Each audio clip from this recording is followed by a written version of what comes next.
नमस्कार. मी भाऊ तोरसेकर. तुम्ही बघत आहात प्रतिपक्ष. मित्रांनो, सध्या महाराष्ट्राच्या राजकारणामध्ये ज्या प्रकारे कुठलाही पक्ष विरोधात बसायला तयार नाही,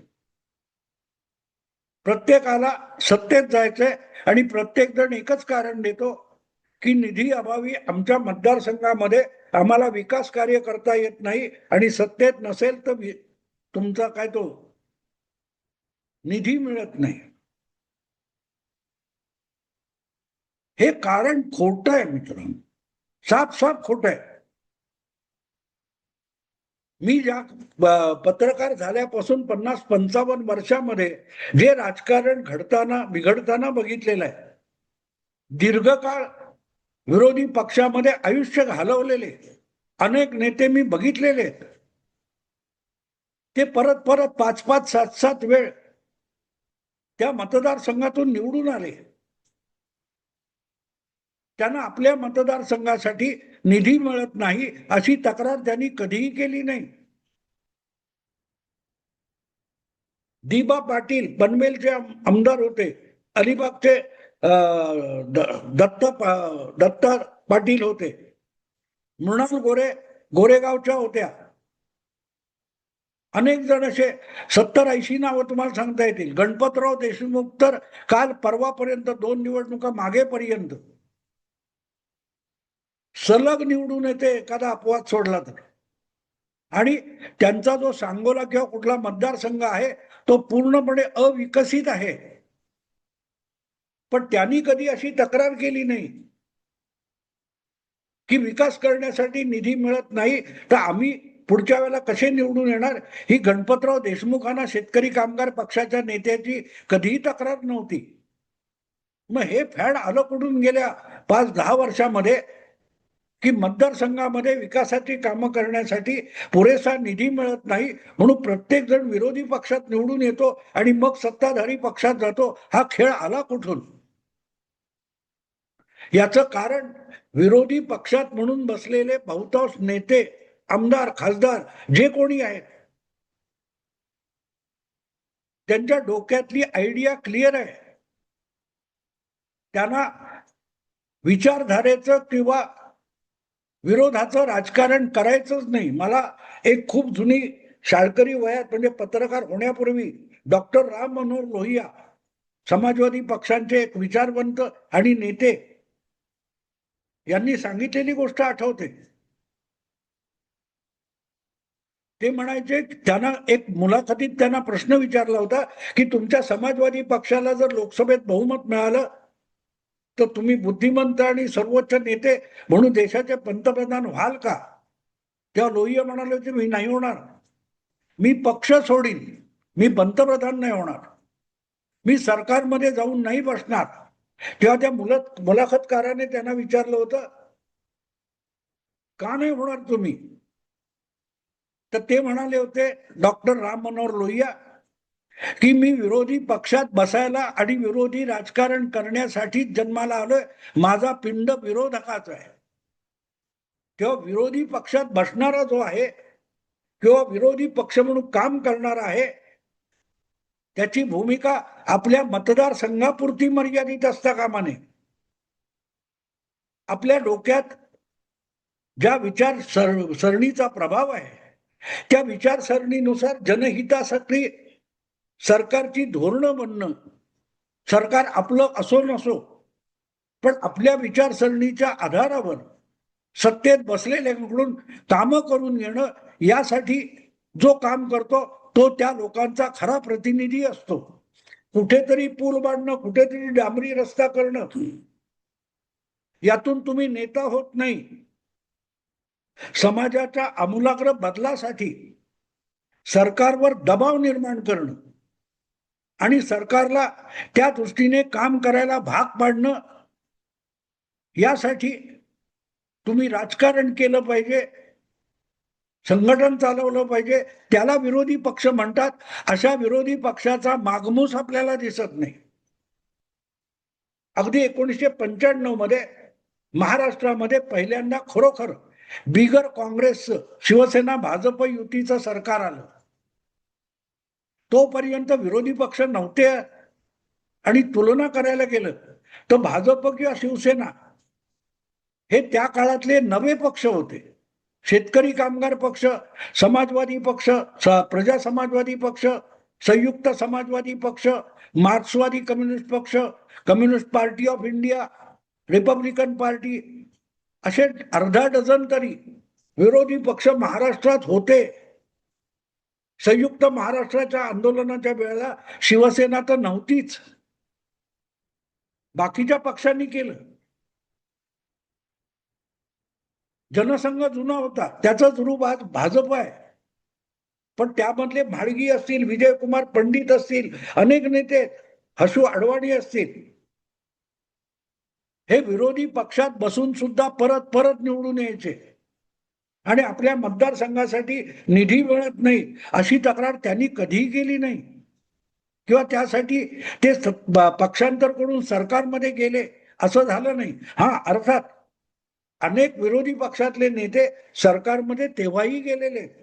विजयसिंह मोहिते पाटील सोलापूरचे, त्यांचे वडील शंकरराव मोहिते पाटील हे तुमच्या शेतकरी कामगार पक्षाचे होते.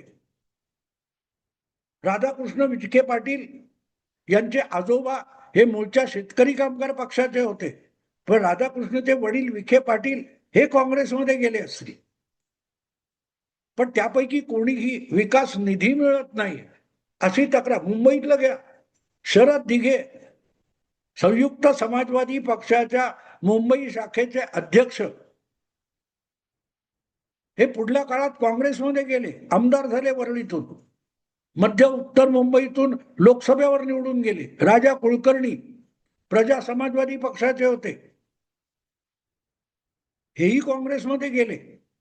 पण त्यांनी सुद्धा विकासासाठी आम्हाला सत्तेत जायला लागतंय असं कधी म्हटल्याचं मला आठवत नाही. मग हे आलं कुठून? आणि पक्षांतर बंदी कायदा आलाय तर घाऊक संख्येने लोक इकडून तिकडे जातात. आपला सत्ताबोध, सत्ता मोह लपवण्यासाठी ही निधी वगैरे कारणं दिली जातात. तुम्ही तुमच्या भूमिकेशी, विचारांशी प्रामाणिक असाल. आता जो एक भंपक प्रकार चालू आहे, अरे पवार पण जाणार काय एनडीए मध्ये, मग विचारधारेचं काय? पवारांची विचारधारा कधी कुठची होती? गेल्या 30-40 वर्षात विचारधारा हे एक पाखंड आणि अंधश्रद्धा बनलेली आहे. कालपर्यंत हिंदुत्ववादी असलेला माणूस आज काँग्रेसमध्ये किंवा राष्ट्रवादीमध्ये गेला की लगेच फुले शाहू आंबेडकर विचारांचा झाला. उद्धव ठाकरे ज्यांचं पाळणंच हिंदुत्वाचं होतं ते अचानक फुले शाहू आंबेडकर विचारांचे झाले असं म्हणणारे आणि चर्चा करणारे पत्रकार एक तर लबाड आहेत किंवा भंपक आणि बदमाश आहेत. उद्धव ठाकरे कधी फुले शाहू आंबेडकरवाले नव्हते आणि तितकेच उद्धव ठाकरे सुद्धा, शरद पवार सुद्धा कधी फुले शाहू आंबेडकरवाले नव्हते. अलीकडच्या काळामध्ये राजकारणात हळूहळू करत सत्ता लोभी लोकांची गर्दी झाली, मग ते सत्तेतले असोत किंवा विरोधातले असोत.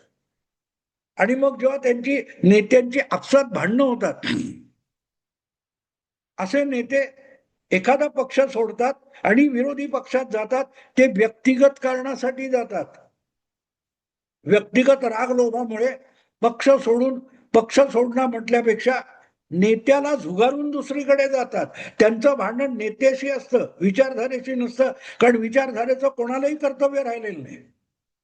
कालपर्यंत ममता दिदी बरोबर असलेले ते सुष्मिता देव वगैरे 3 राज्यसभा खासदार राजीनामे दिले, भाजपत आले आणि परत राज्यसभेत गेले.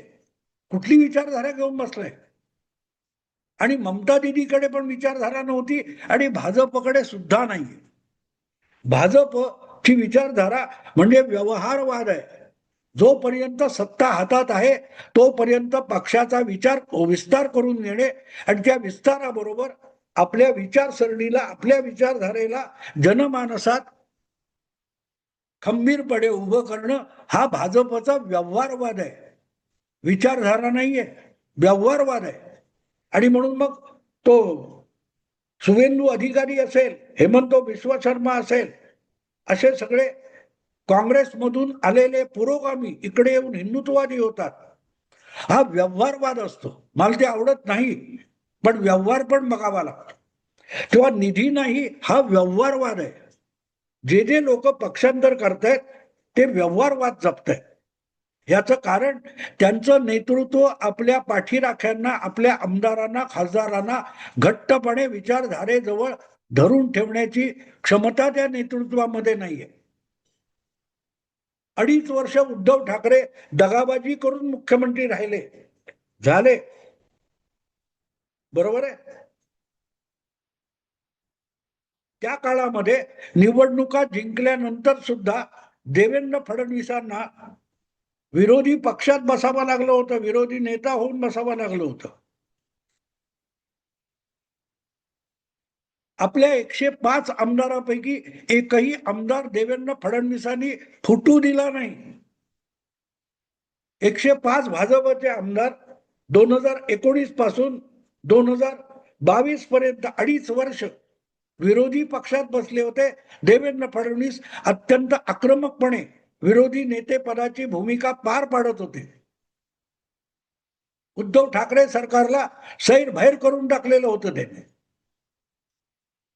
आणि म्हणून हा नेता आपल्याला परत सत्तेत आणू शकतो या आशेमुळे त्या 105 पैकी कोणीही आमदार एकनाथ देवेंद्र फडणवीस यांना सोडून जाऊ शकला नाही. त्या 2.5 वर्षामध्ये 105 भाजपचे आमदार होते, त्यांना निधी भरभरून दिला जात होता. सांगावं कोणी.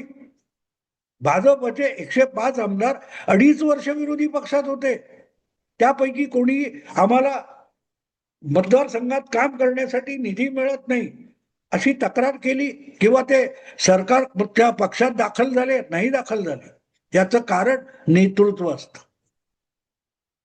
देवेंद्र फडणवीस यांनी आपल्या नेतृत्वाची पकड अशी घट्ट ठेवली होती की आज ना उद्या हा नेता देवेंद्र फडणवीस आपल्याला परत सत्तेत घेऊन येऊ शकतो, ही आशा प्रत्येक आमदाराच्या मनात तेवट ठेवली होती. आणि म्हणून त्या पक्षातला कोणीही महाविकास आघाडीकडे गेला नाही, हे लक्षात घेण्यासारखं आहे. तो आत्मविश्वास शरद पवार किंवा उद्धव ठाकरे जागवू शकले होते का?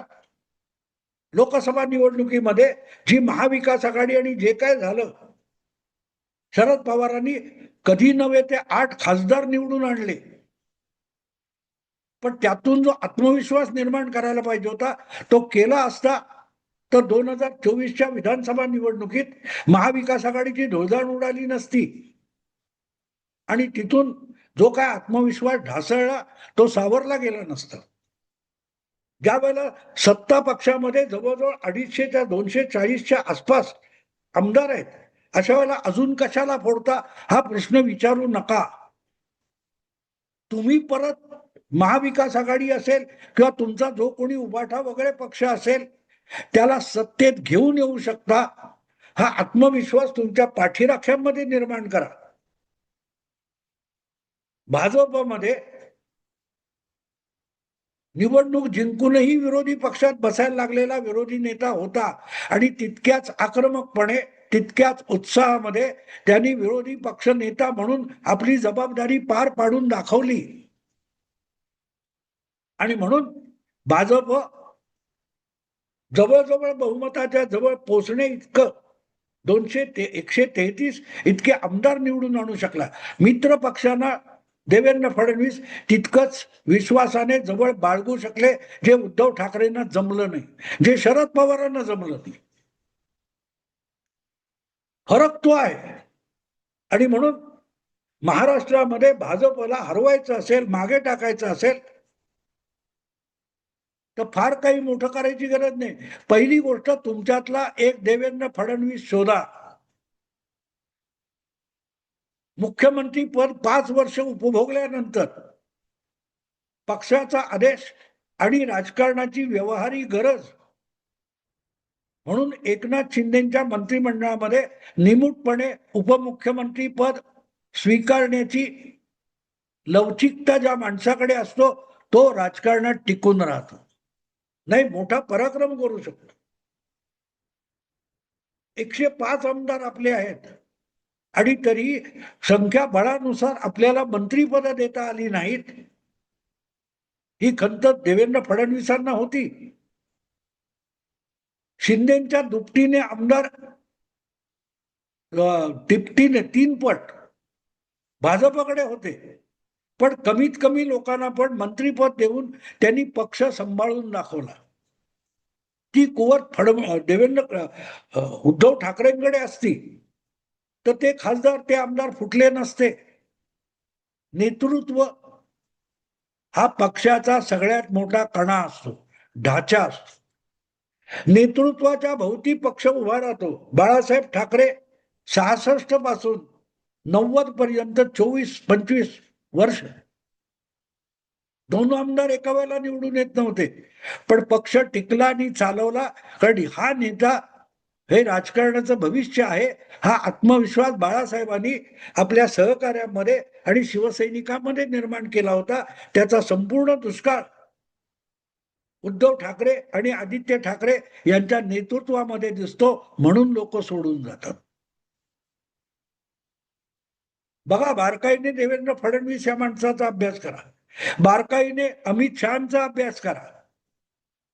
अमित शहानी उत्तर प्रदेशात 14 मध्ये 80 पैकी 71 जागा निवडून आणल्या आणि त्यामुळे पंतप्रधान होण्याचा मोदींचा रस्ता मोकळा झाला.